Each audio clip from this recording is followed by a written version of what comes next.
Right on, Chris. We got a lot of thumbs up. A lot of people saying they've got a bottle with them and they're locked and loaded. So that's good to hear. And it's 9:05 by my watch. So let's get started. Thank you everybody for jumping on board. We were really happy to have you. It's our first event with Angels Envy, and we're really stoked to kick this off with everybody. I'm Jacob Sotak. I'm the editor in chief of SOFREP, and I'm really proud and excited to have with us Chris Corbin, who is the man, if I may say so. But he's been with Angels Envy for 5 years, and he's been a professional bartender for 20 years. And he's going to walk us through the Angels Envy lineup and tell us a few things that hopefully some of you guys don't already know about bourbon. And without further ado, I'll let you take over there, Chris. Hey, thanks, guys. I really appreciate that everybody logging in, taking time out of their busy schedule to join us, talk about Angels Envy, talk about whiskey and bourbon, and what we're doing for the last 9 years with Angels Envy. A little bit about myself. I got my start when I was like 21 years old. When I was traveling through the world, I ended up in Dublin, Ireland, and I thought it would be a smart idea or a dumb idea to get a job behind the bar for the first time. And I ended up working behind the bar for over a year in Dublin, Ireland as an American California boy. And 20 years later, here I am. I'm a whiskey guardian / brand ambassador for Angels Envy, one of my favorite whiskeys. And I'm very honored to work for the Henderson family and share my knowledge of whiskey amongst friends, colleagues, and all you guys. So thanks a lot. A little bit about tonight. We have a special guest, and I'm very, very honored to introduce the co-founder of Angels Envy. I know we didn't announce this in the advertising of this event, but Wes Henderson is here, and I'd like to introduce Wes. Hello. Thanks, Chris. I heard about this event, and I was bugging Chris. I'm like, I got to be here. I really got to be here with such an amazing group of men and women. And I'm just probably going to sit here and drink a little bit because, like everybody else, I'm jammed up with the COVID blues tonight. Trying to break out of it, but bourbon's a fun thing. I mean, it's not just a spirit that you can drink. It's a spirit that has a lot of history, and spirits have a way of bringing us all together. We can have all these differences out in the real world, and then we can get together and have a cocktail or have some bourbon and kind of put those things behind us. Of course, we know that the world needs more dialogue like that right now. But so I started this thing in my basement back in 2009 or so. I grew up in the business. My dad was the master distiller for a company called Brown-Forman for about 40 years. So Dad created Woodford, Gentleman Jack, Jack Daniel's Single Barrel, a bunch of other amazing products. I worked at Brown-Forman for a while, left the industry, had no intention of ever really coming back. I mean, I always appreciated bourbon, but it took me a while until I got a lot older before I really understood the significance of our family in the history of bourbon. So Dad retired. I decided I wanted to do start a little bourbon brand. So I started Angels Envy, got Dad out of retirement, and off to the races. We launched in 2011. And I'm pretty sure we're the fastest growing small batch bourbon in the world right now. And, we're just having a great time. I have 6 sons, and 4 of them work here. I work at the distillery, which is a joy to be able to work with them.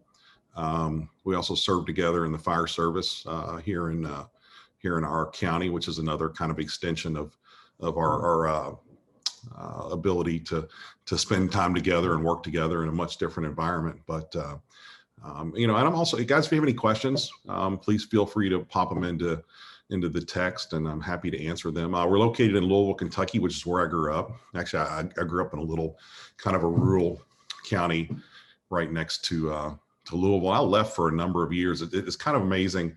You fight all the time to get out. I want to get out of this little country ass town. And then lo and behold, I'm back in this little country ass town again, which I absolutely love. So Chris has a great program for y'all tonight. Excuse me. And I'm going to hang around for a little while here. I've got my granddaughter at the house, so if she screams, I might have to run away and deal with her. But once again, thank you so much for joining us tonight. It's my honor to be here.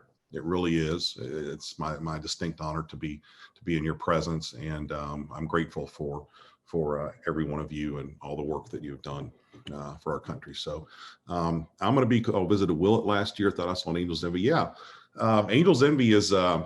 We're in downtown Louisville, so we had a comment. Zach visited Willett last year, which is a beautiful facility in Bardstown, and Drew Colsveen and that family behind Willett are dear friends of ours. And if you ever have a chance, please go see them. We're in downtown Louisville, right across from Slugger Field, which is a AAA ballpark for the Cincinnati Reds. And I truly believe, I think we just voted one of the top distillery attraction in Louisville, which is kind of neat. And, it's a great trip. Things are loosening up a little bit. We stopped doing tours because of COVID, but now we're doing tastings and kind of more of a virtual tour as opposed to going through the plant. But it's still a ton of fun. I would love to host you in Louisville.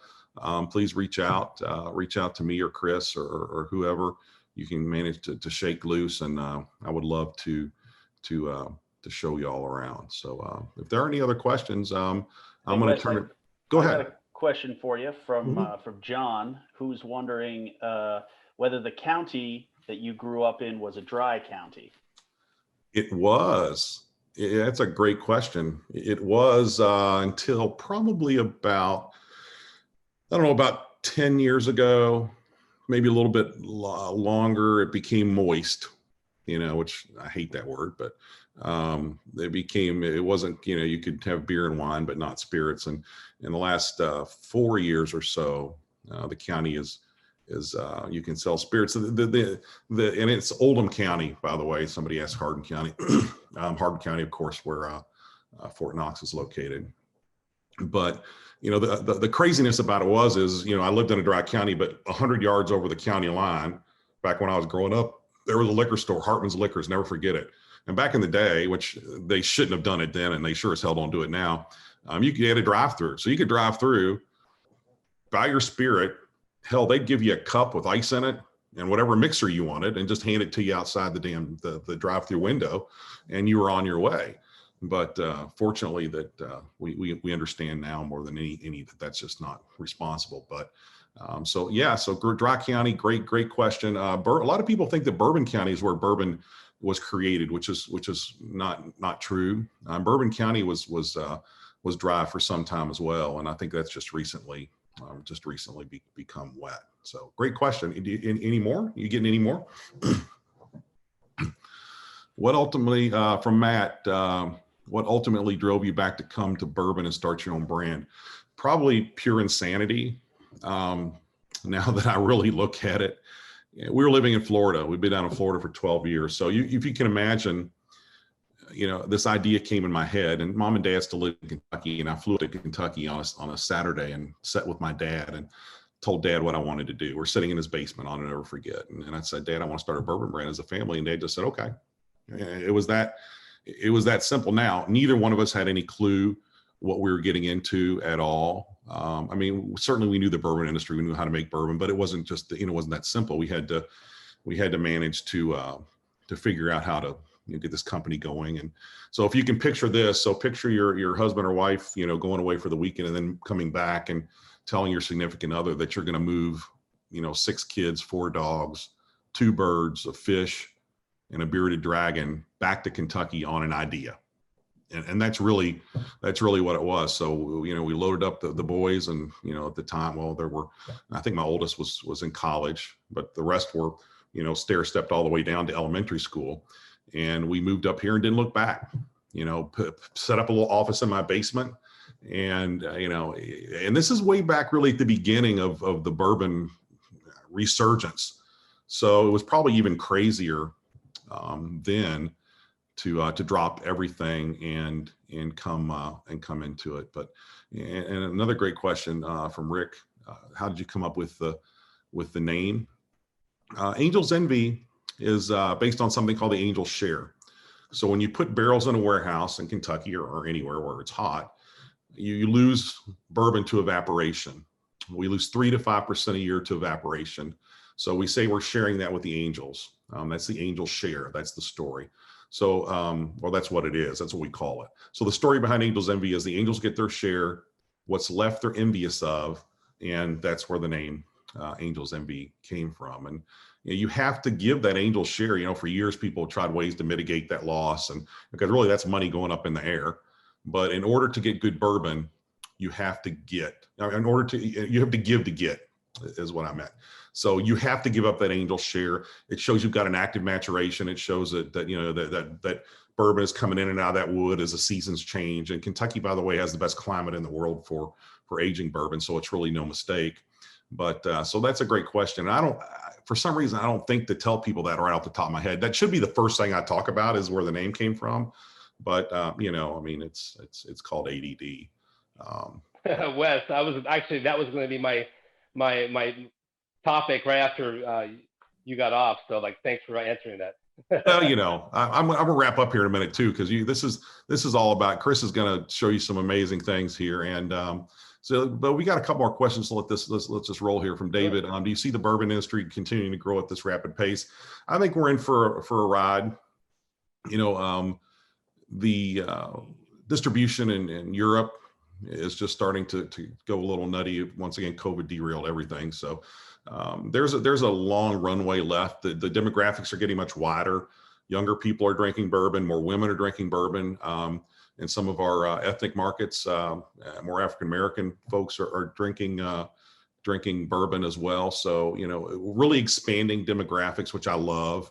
Now, from a business side, in some ways, or from a marketing side, it can be a little crazy because you've got a wide marketing group, and you market to every one of those groups differently. And it's a challenge, but it's not a bad problem to have. But we just started exporting. We're in Australia, we're in the UK, we're in parts of Canada right now, and we'll be continuing to expand. So, the long-winded answer to a question I probably could have answered with 2 or 3 words is that, yeah, I think we've got a way to go. We're just getting back to the production levels that we had for bourbon back in the early 70s, when vodka came along and kind of, punched everybody around a little bit. So, we're there. We have more barrels of bourbon in Kentucky than we do people. We don't read or write too good here, but we got lots of whiskey. That's not true. We can read or write, but well, I can read, not too good at math, but yeah.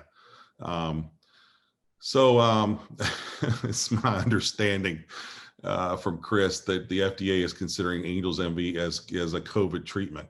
You didn't hear it from me, and I could never make such claims of medicinal properties of my spirit, but it sure as shit probably makes you feel better. And and really connecting to COVID though, we made hand sanitizer when COVID kind of kicked off, which we donated to first responding agencies. My agency here that I work with, we donated a bunch to my agency, as well as my sons and others in Louisville, which we were very happy to do. It was the right thing to do. There was no question about it. So, there's a connection there to, I know I kind of joked around, but whiskey's not a COVID treatment, but it's certainly at a high enough alcohol volume can kill, viruses and bacteria, so that is truthful. And the FDA allows us to do that through the typical government red tape, which y'all don't know anything about, right? So I'm not, nothing about that. Wes, I asked a question real quick. Can you talk a little bit about how the 3rd generation of Hendersons are actively making our whiskey now at the distillery? Yeah. So as I mentioned earlier, I've got 6 boys, and this house is always a certain level of chaos, which I always loved. Now it's getting a little more quiet because the 4 oldest are out of the house. But so the 4 oldest work in different capacities at the distillery. Kyle's our production manager. Andrew's our lead distiller. and Connor and Spencer work out in our maturation warehouse. So they all do very different things, but I've immersed them in the business, having them do as many different things as I can. The other two are still in college and in high school, so I don't know what they're gonna want to do, and I haven't really pushed them. I'm happy that the others have come to work, but I want them to. Oh well, my 19-year-old is at University of Louisville. He is on the ROTC program, which I'm very proud of, and I'm learning a lot about that program and how it works. And I'm already seeing a really good positive impact that program's had on my son Christian. So he may take a different path. He loves canines. He swears he wants to work in a canine unit somewhere, and probably active duty. I think that's probably the only way he would be able to do that. But hopefully they'll all be with us. But at the end of the day, we just want to be happy, right? They're good kids, aren't they, Chris? Yep. Hey, Wes, I have a special request. Sounds like it's coming all the way from Afghanistan, although I can't be sure. Whoa. We're wondering if you can get an NSN assigned to Angel's Envy so that the troops can get it in Bagram. Okay, you have to tell me what an NSN is. As a civilian, I don't know. So what does that mean? Let's see. I'm not familiar with it myself, but we have the power. Whatever it is, damn it, we need to get one. Yeah. A NATO stock number. That's it. Okay, got it. Well, I know we are for sale, through APHIS and on a number of posts. So I don't know. I'll have to look into that. I think that would be, certainly we want to be available for everyone that we can. We are an allocated product. Unfortunately, we sell out everything. Well, not unfortunately, but we sell out everything we have.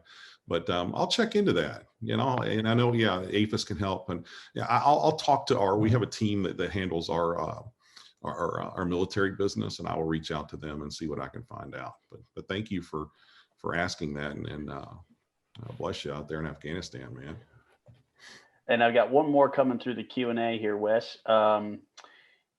Rick has noticed that there is an uncorked date, and he's wondering if there is a best use by date after it's been uncorked.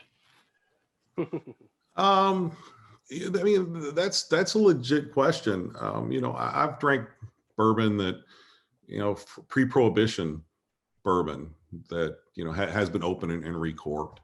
Bourbon typically doesn't age. Well, it doesn't age when it's out of the barrel. It gets older, but it doesn't age the same way that it does in the barrel.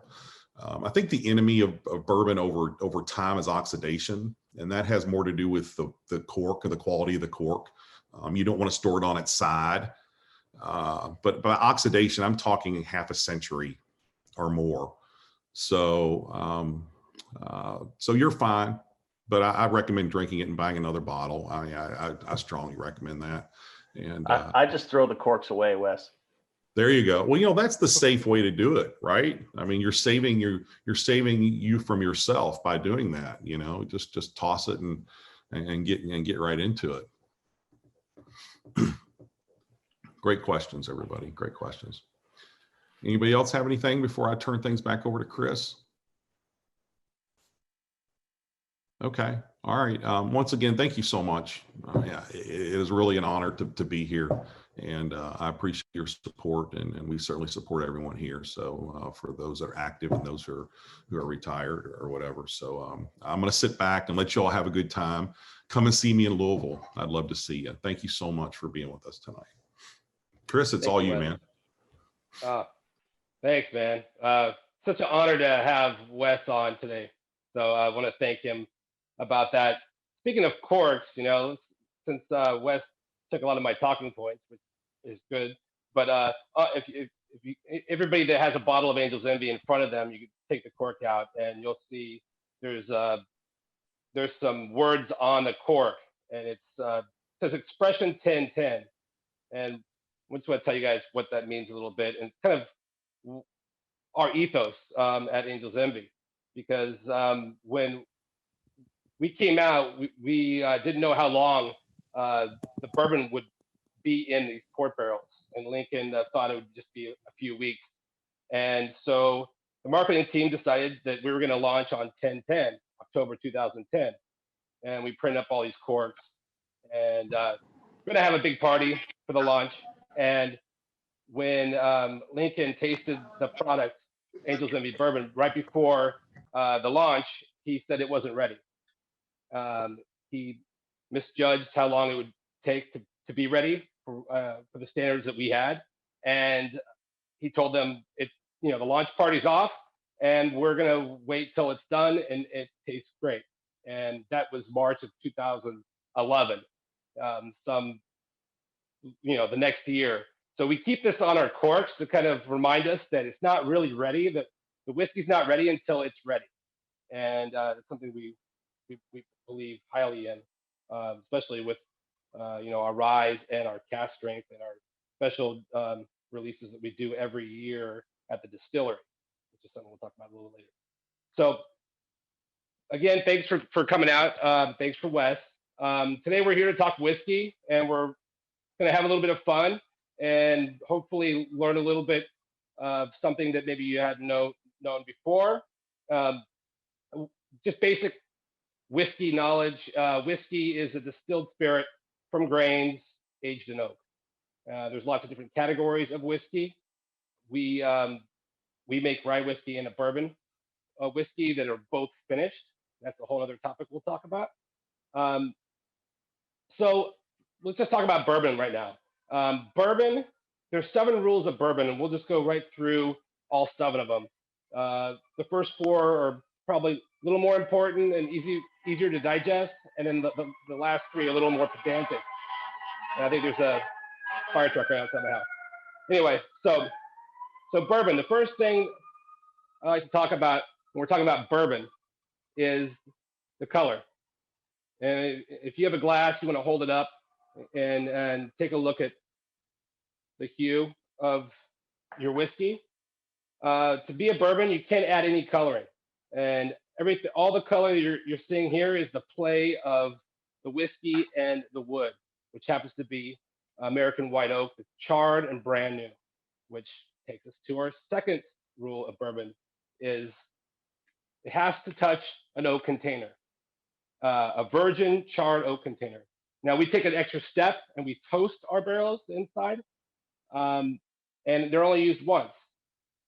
And bourbon has been made with virgin charred oak barrels for centuries. Angel's Envy, we decided when we came out with our bourbon that we're going to take one step further.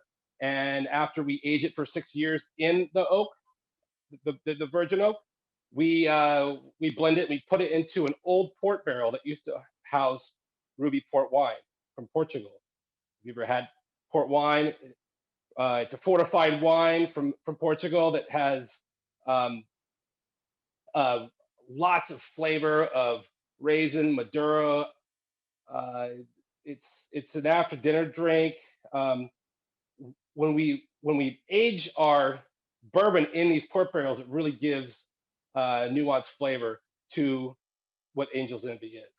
And you probably, hopefully, you're tasting yourself and enjoying that. The third law of bourbon, which is really important, is the grain that's used to make it. So all whiskeys are made from grains. There's four basically main grains: corn, rye, barley, and wheat sometimes. Wheat lesser of the other 3. To be a bourbon, it has to be 51% corn at least. It's again, it kind of plays into the fourth one. Corn is America's top grain. It used to be rye back in maybe the 1700s, but corn is kind of our principal grain. So to be a bourbon, it has to be made at least 51% corn. Now for Angel's Envy, it could be a mixture of grains, and this is really mixed up. It used to be separated, but for Angel's Envy, the mash bill, the grains that we use, is called the mash bill, and we use 72% corn, 18% rye, 10% malted barley. Now, what are those grains? How are their influences in the finished product? Well, a lot of the taste is going to come from the barrel aging over time. with, the weather influencing the whiskey in and out of the barrel. But the grains used do actually have some impact. Now, the corn is the sweet element of a bourbon, but the rye, which we use 18%, is going to have the spicy notes, and we kind of call it the flavoring grain. And then the malted barley, it really gives a little boost to the fermentation, and it kind of rounds out the flavors. So that's the 4 top rules of bourbon. Color, there's no added coloring, no added flavoring. It has to be a touch of oak container, a virgin oak container, charred inside. It has to be made mostly of corn, made in the United States. And then there's 3 other ones. It can't be distilled any less than 160 proof. And that's because the higher you distill a distillate, you're stripping out some of those essential particulates that give it the flavor. So as you distill up to 200 proof, you're actually making rubbing alcohol. So we don't distill anything above 160 proof. 6, we don't barrel under 120 proof. We don't barrel over 125 proof, sorry. And also the finished products, we don't proof it down any less than 80 proof. So to be a bourbon, it's got to be at least 80 proof. Angel's Envy bourbon is 86.6 proof. Hey, Chris, can you speak a little bit to how that proofing process takes place? Is there a methodology around that Angel's Envy uses? I mean, Chris, I can't. Chris, can I jump in real quick? Yeah, absolutely, yeah. Is the question why is it 86 proof or 86.6 proof? Is that kind of what we're thinking? Yeah, Wes, I was just thinking why 86, and also how do you get to 86? What's the process of actually getting to that number? Yeah, good question. We just add water to it. I mean, that's where we proof it down. It goes in the barrel at 125 proof, and 4 to 6 years it sits in that barrel. But the proof can go up or down. It's some barrels of proof goes up, some barrels of proof goes down. But at the end of the day, we bring it all in, we blend it, and we'll proof it down to 86.6. Now, that proof, we wanted something in that range. Really, truthfully, I picked 86.6 because I thought it sounded really cool. I don't know if it sounded really cool, but it was 86.6. I mean, it was catchy. So, I mean, it could have been 87, could it have been, 88, could have been 84, yeah. I mean, there is a perceptible difference, to most people. Actually, I drink all the time, and I couldn't really typically tell the difference between 2 degrees of proof. So it was a marketing decision, more than anything. It's funny how that stuff happens, right? Yeah, thanks, and the water that we use to proof it down is actually Kentucky, Louisville, the water, the public water, right? Yeah, bourbon distilleries were typically located near rivers or water sources for 2 reasons. Number one, it's a good water source, and Kentucky is very limestone rich, very mineral rich water, which is good for parts of the process, not so great for other parts. That's why we remove minerals through reverse osmosis. But so for a couple reasons. Number one, the water source, because you needed a lot of water to make whiskey, and it was also a transportation source. You could distilleries on the Kentucky River could put the bourbon on boats, and they could move it to the Ohio River, or distilleries in Louisville could move it out to the Ohio River and then to the Mississippi River, and eventually New Orleans, which had a huge appetite for bourbon. But in Louisville, we use water from the Ohio River, which is rated consistently some of the best tasting water in the world now, which is totally contrary to anything. Growing up here back in the 70s, you wouldn't, with all the shit being dumped in the river, I wouldn't drink anything. I wouldn't eat a fish that came out of it. But no, fortunately now it's some of the most environmentally safe and best tasting water in the world, and we do extensive treatment as well. So, but the water is very important. Good question, Chris. Back to you. Yeah, well, which also brings up the whole idea of blending, right? I mean, we're blending twice. We're blending before we put it in the port barrels, and we're also blending it right after the port barrel, and then proofing it down. And the art of blending is sometimes, we talk about master distillers and distilling, but the art of blending, I think, is just it's an art and a science. And I think a lot of people don't really talk about that as much. Hey, Chris, we have a question here from Rick, who's wondering what happens to the used virgin white oak barrels after you guys are done with them? Okay, so they're very valuable. A lot of them go to the Caribbean for rum, Scotland, which I think we do. Some go to the beer industry, pickling, you name it. We can only use them one time, and people want to pick them up, and there's a secondary market for that. Now our port barrels that we use up to 4 or 5 times, and that afterwards, I don't know what we do with those, but yeah, like our barrels for the bourbon get repurposed. Awesome. Thanks so much. Yeah, good question. So, I mean, if you guys haven't been nipping at your drink, let's just run through a little. Let's just run through a little like acclimated tasting that you could do at home from whatever glass you have. I like these copitas. These are Angel's Envy branded copitas. I like them because they have a stem. So you can hold it up to the light, and the first part of your tasting is actually looking at the color. And this includes any type of whiskey you're gonna taste. You want to, it's part that people a lot of times forget about because they want to rush that into their mouth. But looking at the color, especially when it comes to bourbon, because all that color is coming from the barrels, and the time that it was aged, and the weather that happened during that time. And sometimes, like talking about barrels and the color, a barrel that's in the rick house. The rick house is where we store the whiskey. We put it to bed to sleep until we're ready to do something with it.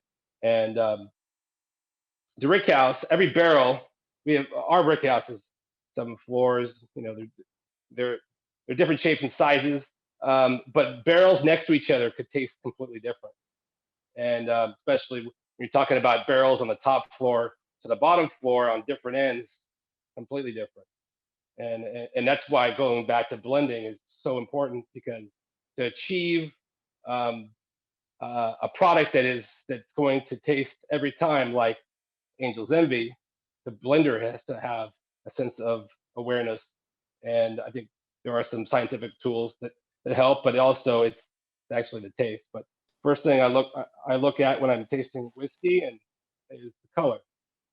Now the second is the nose. And now you got to be very careful because any spirit is going to have a high content of alcohol.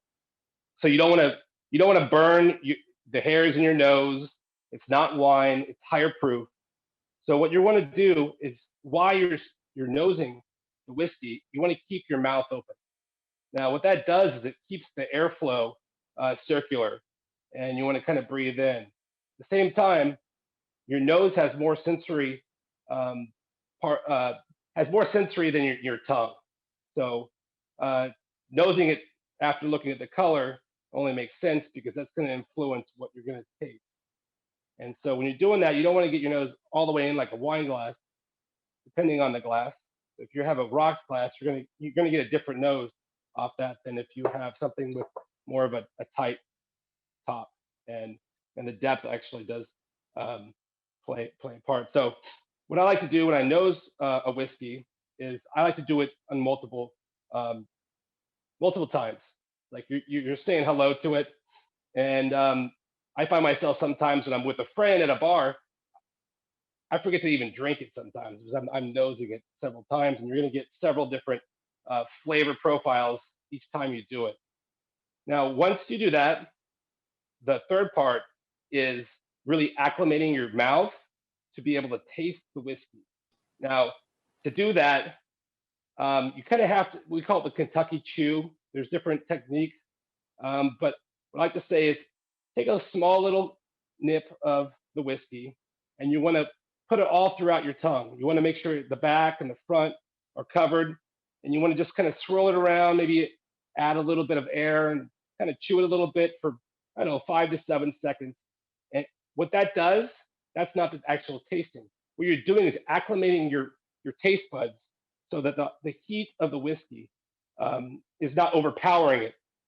The third, fourth, fifth time you take a little taste is when you're really going to start writing down some of the flavors and notes and aromas that you're experiencing. So give that a shot.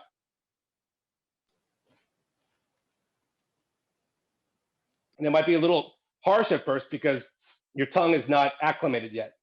And after you do that the first time, you want to try it a couple more times, and you'll start getting some more definite flavors from your taste.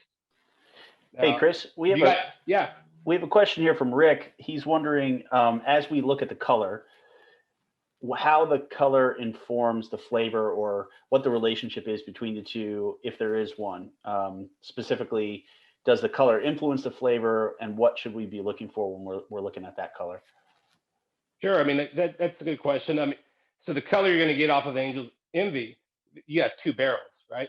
You have the oak that's charred and also toasted, and we do a heavy char, and then you're also putting in that ruby port barrel that used to have a ruby port wine.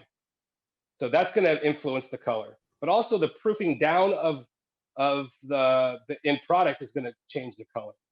I have a tasting kit with 2 months in the oak barrel, 4 months in the oak, 2 years in the oak barrel, 4 years in the oak barrel, finished in a port, and then proof down. And guess what? The proof down is lighter because we're adding water to it.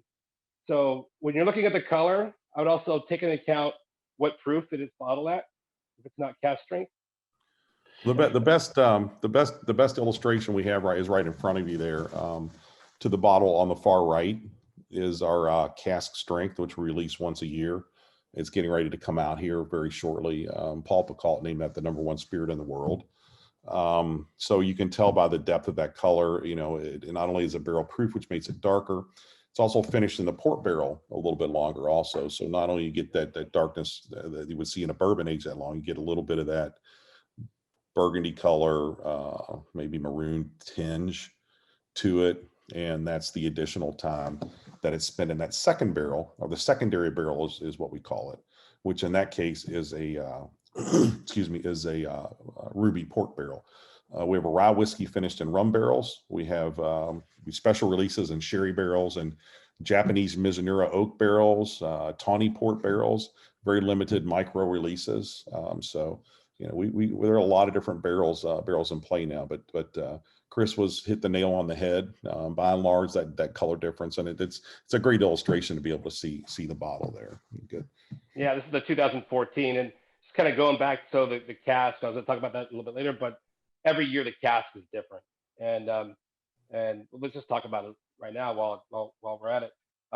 So Angel's Envy cask strength, we released it the first time in 2012, and you're in this rick house with all these barrels, and the barrels are all sitting next to each other, and everyone tastes a little different.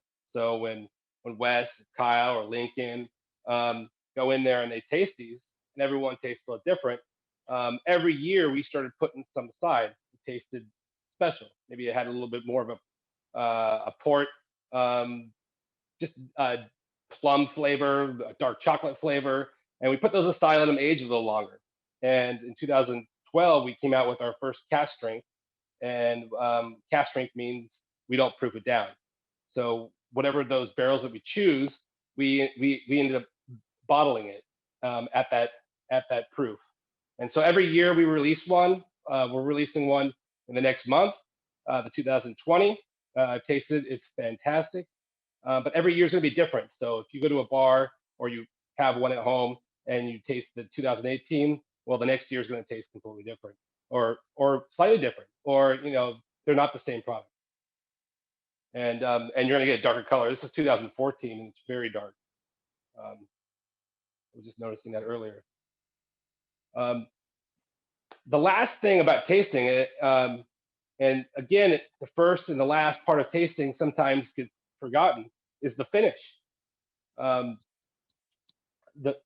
Like the mouthfeel and the finish when you're tasting this. What lingers? Sometimes you get a long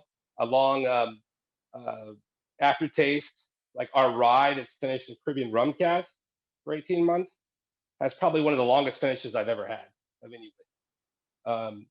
I think, I mean, you can write it in the comments what you feel the Angel's Envy bourbon, what kind of finish it has. I taste a lot of like banana chips and roasted nuts. It kind of just slowly fade away. Some whiskeys, there'll be no finish. Some will have a harsh finish, an alcohol kind of forward finish. But yeah, when you're tasting whiskey, the finish, and that kind of just brings up the whole topic of, you know, everything we do, we finish. We finish in a different barrel. Chris, I got a question here from Drew, and he's wondering, he's saying that one of his go-tos is Basil Hayden, and he's wondering what kind of flavor profiles he could compare from Basil Hayden to the Angel's Envy lineup. Well, I'd like to address that. First of all, you know, you need to get another favorite. I think, just teasing. Basil Hayden's a great brand. I think that there's a big difference in what Basil's doing and what we're doing.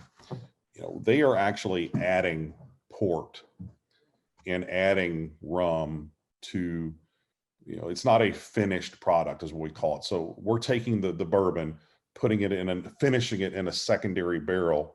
Whereas with Basil Hayden, they are just taking the bourbon and either adding port or adding rum, which, I mean, there's nothing wrong with it. I mean, they're disclosing what they're doing, but that's the big difference. I think that our rye whiskey that's finished in rum barrels, there's nothing like it in the world. I mean, if you have a chance to get a hold of it, please do, because it's just, there's no way to describe it. Our bourbon is obviously fantastic as well, but I think there's a big contrast between the two. The Angel's Envy is much more accessible. By accessible, I mean it's much more drinkable. It's a little softer, but it's still very complex. And, you know, look, the two can coexist in the same universe. I think that there are definitely some differences. I think Angel's Envy has a little wider appeal. I've got the Basil on my bar as well. They make some great stuff. So, you know, you put them next to each other and give it a shot, you know, and decide, you know, which one you like, or you like both of them. That's even better, right? You know, it's okay.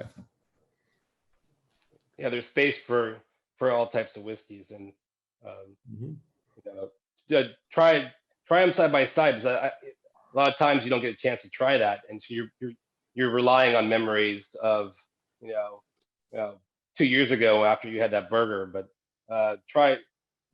get some friends together and bring some bottles together and see how they add up. It's always a fun time. And Chris, I have one more question about sort of on the tasting course here, how to pair Angel's Envy with food. Does it go well with steaks? Specifically, Tony is wondering if it goes well with elk backstraps. I don't know if you can comment on that. Well, I have had elk before. It's good. Yeah. So, you know, here in New York City, I've done a lot of pairing dinners over the last 5 years. And not just like a neat pour with, say, a charcuterie, but with a bourbon forward cocktail. And that's something that is done all the time here in New York. What I like to do is make a bourbon forward cocktail, especially with our bourbon, like a Boulevardier, which is kind of like a Negroni with a little bit more bourbon instead of gin, or a Manhattan old fashioned, and then finish it with maybe a different type of bitters or a different type of syrup that will pair well with, say, if you're going to make a steak with a certain sauce, you can kind of tailor that cocktail again that is bourbon forward, not, you know, throwing a bunch of juices and stuff and hiding the the beauty of this double-aged whiskey.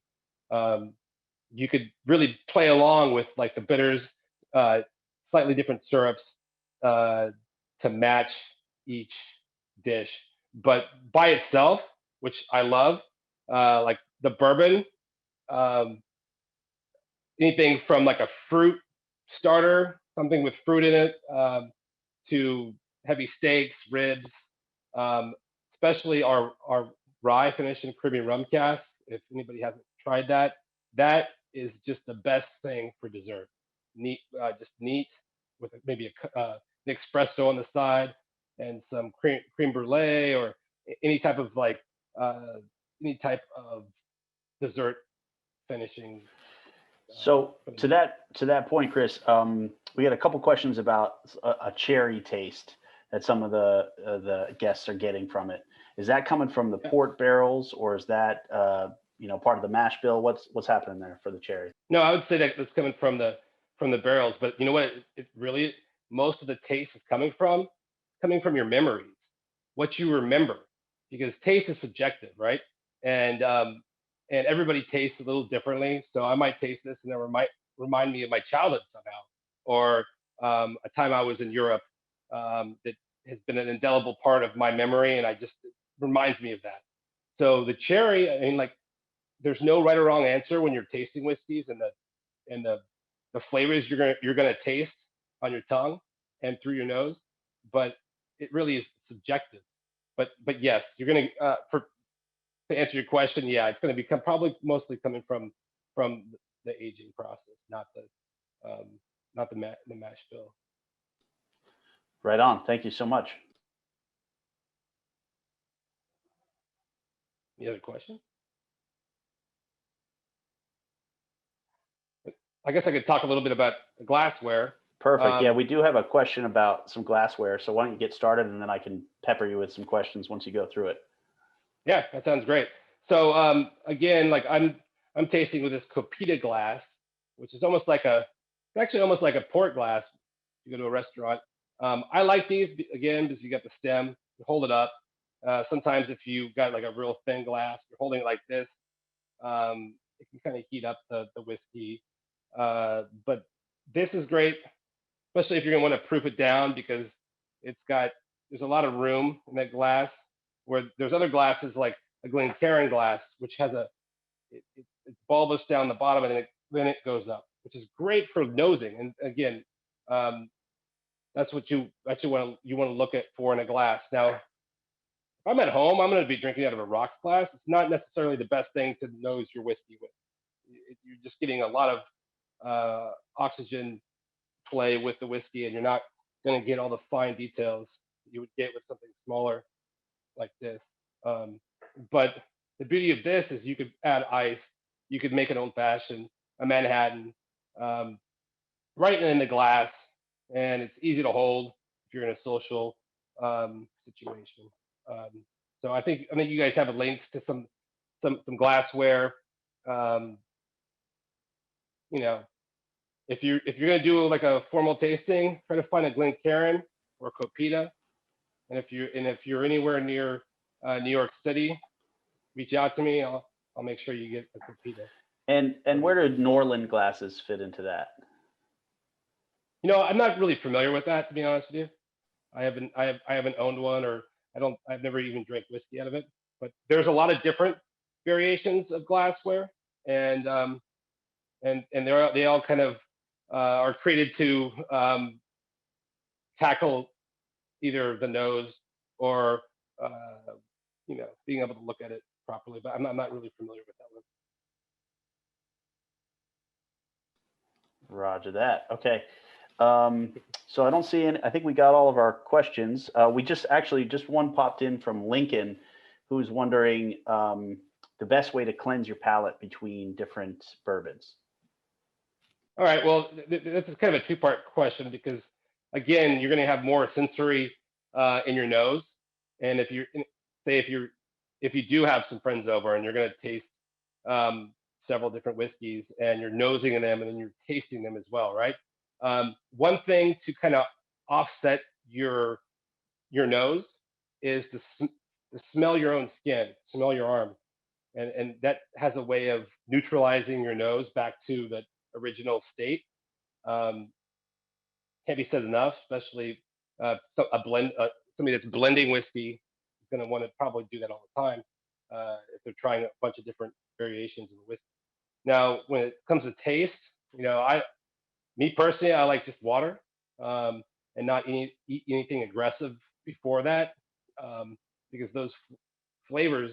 I mean, I've heard of some blenders who will eat the same thing every day, so that what they've eaten before they taste isn't influenced in their final judgment of it. So well, that leads me to a question, Chris, about becoming a blender or becoming somebody who might be able to work at a distillery like Angel's Envy. Do these guys just have superhuman palates, or is this a training thing that you can learn through experience? Without having like 100% correct answer, I think it's a little mixture of everything. It could be trained. We're not initially trained to be able to pick up scents with our nose and with our taste buds, but you could actually very well be trained in that. And I think some people might not have that ability. So it's a little bit of both. I know Lincoln Henderson, Wes's father, he was known for exploring the world of flavor and how it came to be, and that was a big component of what he did all those years at the distilleries that he worked at. But yes, I think you could be trained in it. You can learn, and there's actually schools that will train you, but some people just don't have it. It's like, there are anatomic differences between people. Our palates change as we age. Our taste receptors, we have fewer and fewer taste receptors as we get older. If you smoke, that's a big thing that can affect flavor. But I mean, Chris was pretty much on point. You can learn, and the best way to learn is you isolate these flavors. You take each component out, you isolate it separately, and then you taste those components separately, and then you're like, okay, well, that's Peruvian nutmeg, or some crazy ass thing like that nobody's ever heard of. But but when those things come together, it can create something completely different. But you still got to have a little bit of it. Most of our people that come in the industry on the production side or the operations side study chemistry, not necessarily on the blending side, but distillation is chemistry. So science background is really a good thing to have. You guys aren't hiring liberal arts majors at the time being? No, we're not hiring any liberals. Just kidding. It's okay. Chris, okay. Chris, we got some questions here about about drinking with ice or using water to open up the taste of the Angel's Envy, and then also a really good question from Rick about the temperature of Angel's Envy and whether or not that will affect what you taste in the bourbon. Interesting. Okay, so I like this. Okay, it's kind of a loaded question because it's based on preference, right? Like what you prefer. But I think once you add ice to like a straight bourbon or a neat bourbon, you add ice to that, it's gonna like dull some of the flavors. It's also gonna dilute it in itself, especially if you're gonna pour the whiskey on top of ice. It dilutes it even more. Some people like that, and there's nothing wrong with that. I used to drink my whiskey on ice. I don't anymore, depending on what it is. But yeah, so it's a personal preference. It does, I think, dull some of the more nuanced flavors. Now, adding water to it is something that's really interesting, especially if you're gonna do a tasting, and especially if you have a cask strength or barrel proof whiskey. You might want to add some water in that because it's concentrated. It hasn't been proofed down. Like all whiskeys that aren't cask strength have been water has been put in there to get that balance. So if you actually add more water to say our bourbon, which I think is proof down to a perfect, I guess, marketing ploy like Wes was talking about, but I think it's perfect. The balance of the orchestra of flavors you're getting from the proofing of this. But if you add additional water to say our bourbon, you're going to get some lighter notes. You might get some peach that you wouldn't have gotten at 86.6 proof. So outside of pouring like ginger ale or Coca-Cola in there, which I'll turn my back, I won't judge you. Maybe silently I will. If you like it with ice, there's nothing wrong. On that thread, would you recommend people using sort of whiskey stones as opposed to ice if they wanted it a little, chilled? Yeah. So the whole idea of on the rocks, right? I remember when I was of age to go to a bar, and I thought, so like I was like an adult now. I ordered something on the rocks. It's a terminology you wouldn't use for anything other than a whiskey, really, or a spirit. What it comes down to is it's not going to dilute the drink because the stone. But the origin comes from the stone in Scotland on the rocks. Was you're going to get some rocks from the river to cool down your whiskey, and that language carried over to today. Now we say on the rocks. We don't expect to have a bunch of river rocks floating in your drink. You probably send it back, but yeah, it's a way of cooling the drink down without diluting it. And same with like larger ice cubes. Larger ice cubes will dilute the drink at a lesser extent than if you have like small ice chips. So yeah, if you like the temperature colder and you don't want to dilute what is in your glass, it might be a great way to drink it. Do you have a favorite of the three expressions? Yes. Oh, of the three expressions, I'll use the same, I guess, logic. People ask me all the time, do you have a favorite whiskey or distilled spirit? And I always say, it's kind of a cop-out. It's the one that's in front of me. That's the one I'm enjoying at the moment. And I really do think that's important because all the time and age and thought and all the people that went into making Angel's Envy or even maybe a different bourbon, you're enjoying it. It's right there in your glass after all that time, and you should enjoy it. You should slow down. We work too fast as it is with our phones and computers and calls and this and that. Just sit back and enjoy what's in front of you, and that's like kind of like a cigar. You have to have time to enjoy that. Enjoy the whiskey in front of you. Now, for me, personally, it's like saying which child is my favorite. It depends on the day, I guess. Sometimes the calf strength is my favorite. Sometimes after dinner, our rye finish and rum cask is my favorite. But I guess my first born right here is probably my favorite as well. So I don't know if that's a cop-out answer, but I say enjoy the one that's in front of you. It is a cop-out answer, but we'll accept it. Hey, Wes, I have a question here from Corey.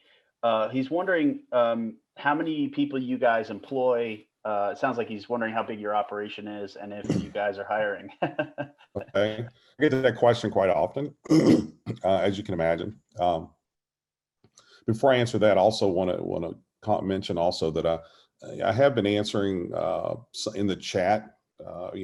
Some people are asking questions to be asked, publicly maybe, but I am answering several of them in chat. So if you've been asking a question in chat and you haven't heard the answer on the video, take a look at the chat because I've been answering a number of questions there as well. We have probably 150 team members globally. We're growing crazy. We really are. We're in Australia now, like I mentioned earlier, Canada, the UK, and headed to some other places. So that's probably pretty close. So I mean, we're compared to other bourbon brands, we're still small, but we're growing explosively. It's a great industry.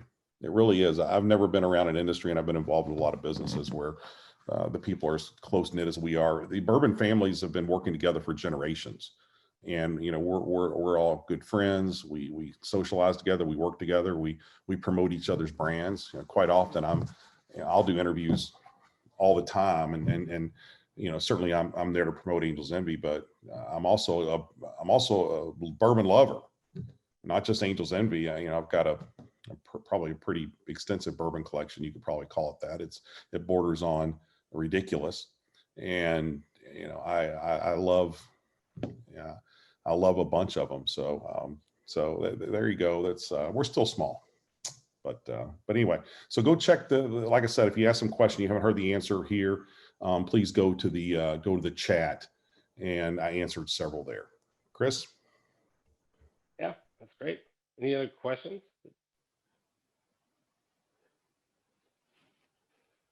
Chris, I had a quick question about being a bartender and, sort of riding the line between being an instructor, a tastemaker, helping people discover new things, and just giving people what they want. How do you manage that as a bartender? I know you have a lot of experience. Are you the kind of guy that might look at somebody across the bar and say, hey, have you ever tried this?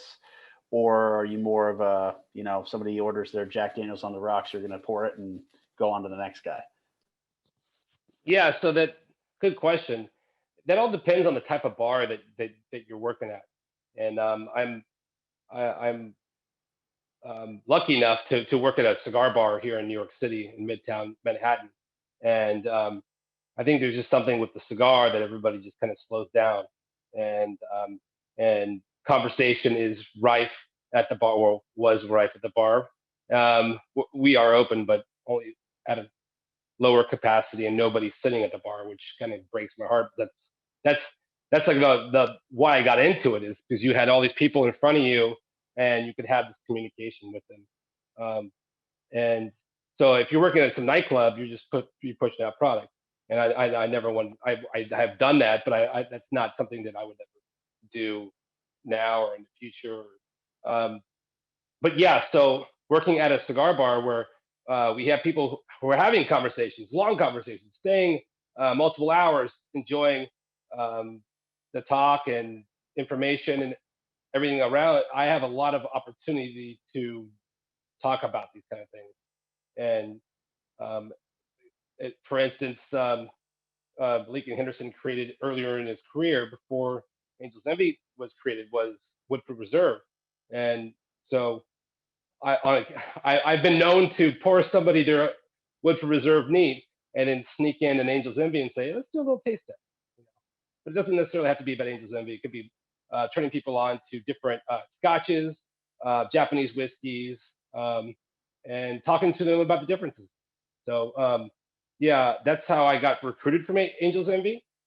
Somebody that had come to my bar and heard, I guess, my passion for the whole category of whiskey, and that's why I'm here now. Would you be able to recommend a pairing, a cigar pairing for Angel's Envy? Yeah, like with all taste, it's all subjective, right? With cigars, I always say that, how much time do you got? Because I could pair it perfectly with a cigar, but if it's an hour and 45 minutes smoke, you might not have that much time. So yes, I've done that with Nat Sherman's. I think they just went under, sadly.